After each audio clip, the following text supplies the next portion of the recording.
This guitar effects pedal promotes violence, and thankfully, there are people out there who are gonna put a stop to it. Gee whiz, the world's gonna be such a wonderful place once real problems like this are solved.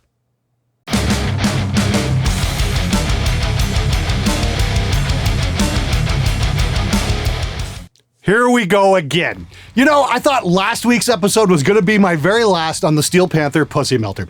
But the forces of stupidity have gathered once again, and they're just not going to let this one die. Quick recap. Reverb.com decided to single out the pedal and ban it for explicit and offensive imagery, because apparently they really don't like the shade of pink. There is far more racy and offensive items available for sale on Reverb.com and Reverb LP. But for some unfathomable reason, they got their panties in a twist over the Pussy Melter. So a few of you awesome viewers out there wrote into Reverb to ask, "Hey Reverb, what the fuck? Double standards much?" And they were kind enough to reply. Check this out. Hi Bob, Neil from Reverb here. Hey everyone, Neil and Bob. Andrew Dice Clay would be impressed. We appreciate you getting in touch with us today and bringing this to our attention. We understand that there are other listings on the platform with similar colorful language, but we prohibited the sale of this pedal upon release because it promotes violence towards a segment of our users. While we wouldn't be able to share any internal discussions regarding this, please know that our listing standards is always discussing matters like this as Reverb continues to grow and evolve. We appreciate your feedback and understanding in this matter. Best, Customer Engagement Supervisor. Okay, last week it was banned for explicit and offensive imagery. Now apparently it promotes violence towards a segment of their users. Wow, you know, I'm not sure what to make of this. I mean, how the fuck does this promote violence? Are they taking it literally? Like this is actually going to melt a cat? Or even cats in the user base? I don't think so. I think someone complained about this pedal in particular, so they banned it. And now they're throwing any lame excuse they can at the situation in some feeble attempt to not look like complete and total hypocrites. However, that's not really working out so well, as the statement does nothing to explain why other items of the same intent are any different.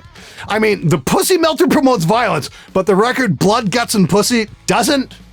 Is anybody buying this bullshit argument? You know what I'm gonna do? I'm gonna put a poll up in the corner so you can vote on it. This corner, that corner, I don't know.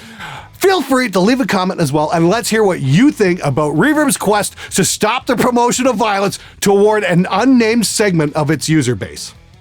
I really love that part, as they won't even say who the supposed violence is being promoted toward. Big help there, Reverb. Of course, my biggest question is this.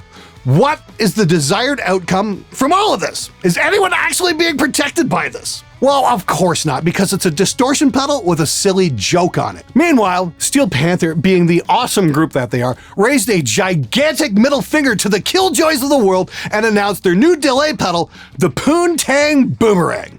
It'll be available for pre-order until July 11th. No word as of yet from Reverb as to what batshit crazy excuse they'll come up with this time in order to ban this sure-to-be awesome pedal.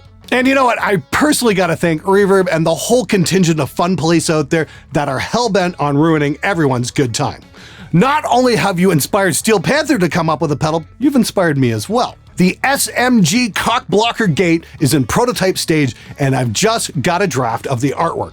I think it looks insanely amazing, and I can't wait to get it to market. I'll be sure to let you know when it's ready for ordering. And hey Reverb, check this out. I came across this picture the other day. It's from an environmental protest. Here's an awesome person carrying an even more awesome sign. Maybe you could give her a job so she can explain to you that not everything has to be taken so fucking seriously. And she's got a great idea for a pedal name. Hey guys, if you liked the video, be sure to subscribe as I post every Wednesday, Friday, and Sunday. If you want to learn more about recording, check out one of my tutorials or one of my gear reviews if you want the actual honest truth about a piece of equipment. Till next time, stay metal, my friends.